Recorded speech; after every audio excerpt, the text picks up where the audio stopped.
Well, good morning, YouTube Live. So I think I've gotten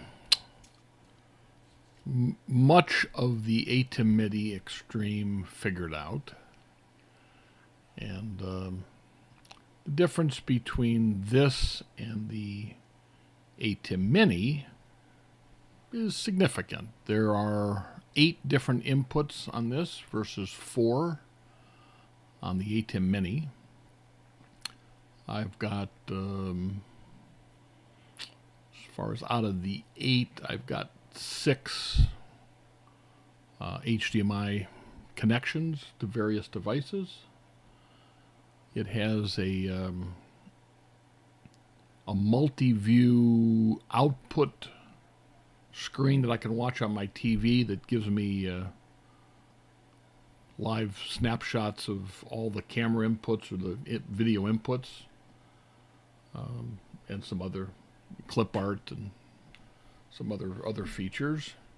And it also gives me the ability to do live streaming.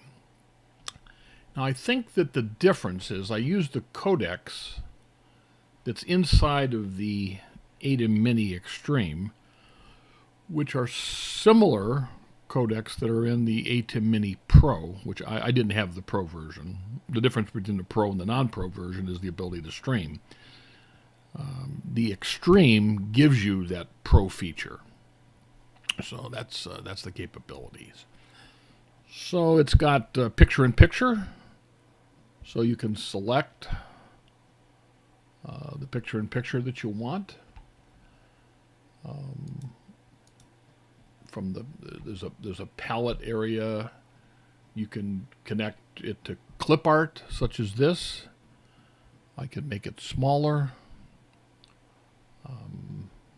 I can make 2 inputs, which gives me 2 pictures in pictures that superimpose on top of my my main channel.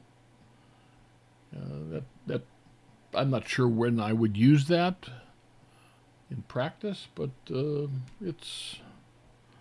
guess it's a nice feature to have. I have the ability to change what the picture-in-picture view is, so now I've gone to camera 2. But for instance, the things that I have, so I've got camera 1, which is my main camera. And the cameras that I'm using, by the way, are these Mokus is what they're called. And these are little HDMI cameras. And it has removable lenses, which is the difference in pricing between one versus the other. The shorter lensed are less expensive than the longer lens. Obviously, there's more glass here. I haven't actually used this one. I probably will figure a place to put this longer lens, so it's more zooming capability, and probably put this on maybe camera 4 or something. I want to go through my camera input. So this is camera 1, which is my main view. Now when I change, my picture-in-picture is going to go away, which is normal. So here's camera 2. Here's camera 3. Camera 4 and 5 are empty, so I won't go through 4 and 5 because they're just black screens. 6 is tied to a hyperdeck. A hyperdeck is a little device that you can take pre-recorded content that are placed on little discs, such as this.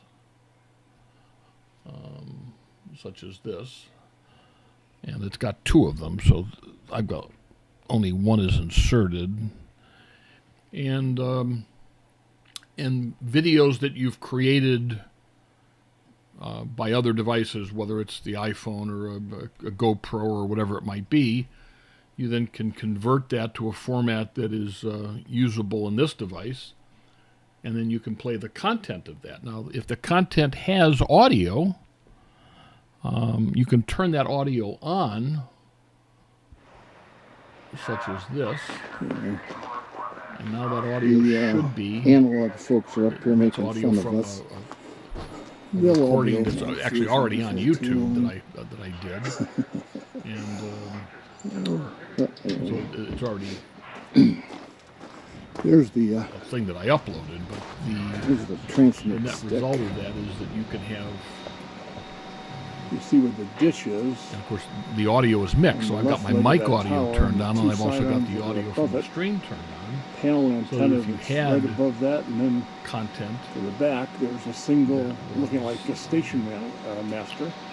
That audio. That's a 3dB transmit stick. So here, I'm going to go to Spider Ride, and do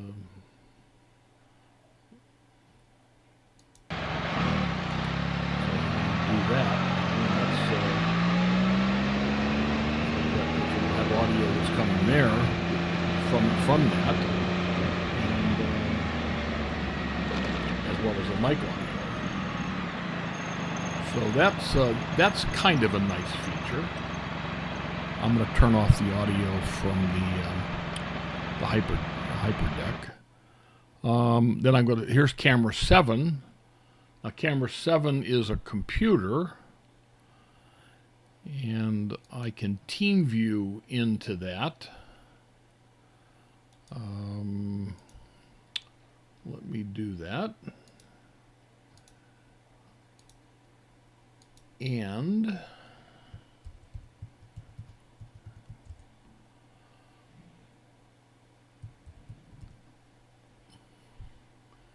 so that content then, so let's say I could take, well, YouTube content just as an example.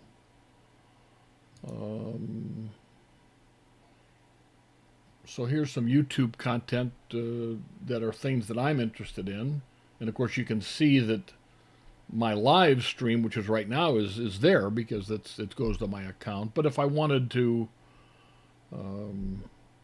here's some of the guys or some of the things that I subscribe to. I know Amelia Hartford is one, so that's all her videos.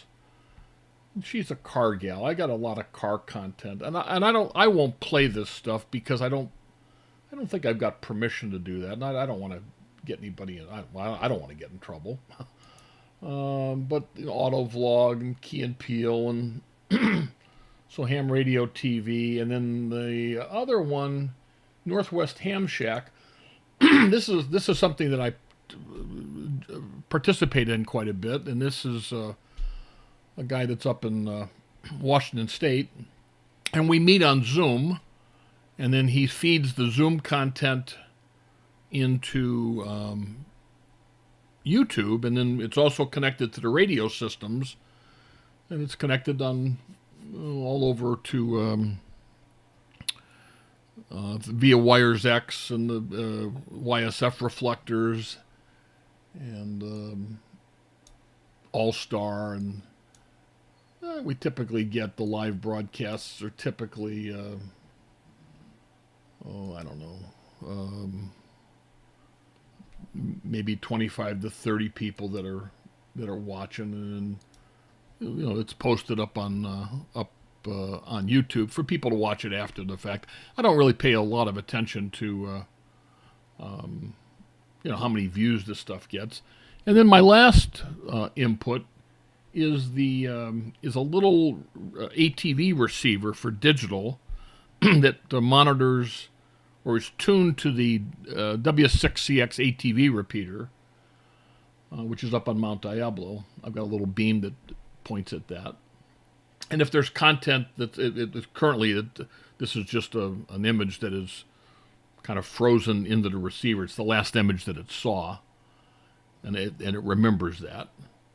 And you can see that there's no signal, so there's no live content coming out of it. If there was, you would see whatever was coming down. So that's kind of what all this does. There's all kinds of different transitions and wipes and audio adjustments, and you have two mic inputs that you can turn on. You've got a headphone output that you can turn on and adjust the volume of the headphones. I haven't used that yet. I don't really have a pair of headphones that I would want to plug in and use for anything. But I think that I'd be able to hear my audio going, which I'm currently not hearing my audio, because I'm not actually monitoring or listening to the stream. That would create a delay and an echo, and that would be otherwise not very good. So anyway, so that's what this is. I'm sure there's a lot of other capability that's here that I don't quite know yet, but I will learn it. And so it's a very nice product. The construction of the Extreme, as far as when you push the buttons, they don't seem to be quite as solid or the same quality as the smaller unit. So my guess is they've made their design a little less expensive for them to produce, is my guess. Now, whether or not that's going to have a quality issue or a performance issue somewhere down the road is yet to be determined, but I think it's all good. Anyway, I think that's all I've got. I'm going to let me show you a little bit more picture-in-picture stuff. So I could do picture-in-picture like that,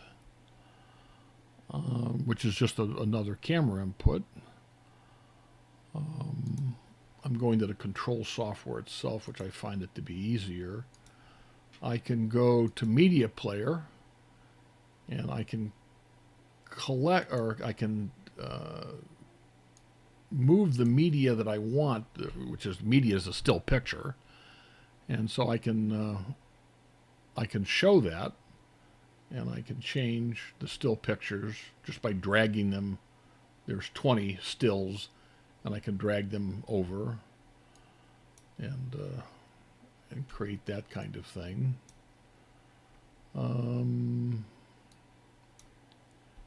It's a nice feature. I think a lot of people use this stuff to do what's called the lower 1/3. So they would have titles, art, directed by, narrated by, produced by, those types of things, and it would superimpose on the maybe the bottom of the screen. I haven't done any of that yet. I probably will at some point in time. It's got camera adjustments that if you use the Blackmagic cameras, you can control some of the camera functions.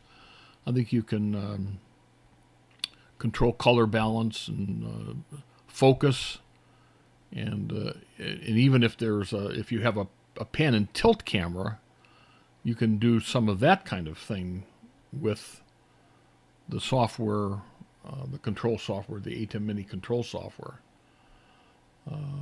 which would be a nice function. You of course can do the hyperdeck, can be superimposed. Any of these other keys can be superimposed. And again, you've got this ability to do 2 of them. And so it's and you can do color bars, and that's actually built in. That's not another device. So you can do 2 that are the same if you want. You can move the picture-in-picture around the screen to the 4 corners so that it doesn't block content that might otherwise be blocked if it was up in the way. And so it's a pretty nice device. A lot of capability. Some of which that again I'm not exactly sure how to use yet, but I'll get there. And it's always fun. So now I'm going to end the stream. And I'm going to do that by going to the ATEM. And I'm going to basically hit the off button, which I think will terminate the stream. Of course, there is some delay between my live broadcast and what's being presented on YouTube Studio. But anyway, I've got it. This is an excellent condition. This is an excellent stream. It's solid. There's, yeah. So, concurrent viewers, there are none. But maybe some people will watch this and maybe it'll be helpful. I highly recommend the ATEM Mini products. You can get started with the Mini, which I think is brand new for $295, and it gives you a lot of capability. And then, if you're super geeky like me, that you'll want to probably quickly move into something that's got a little more capability. And from here, I'm not sure where we go. We probably go to things that have got, bars and switches but who knows? Anyway, that's all I got. Bye.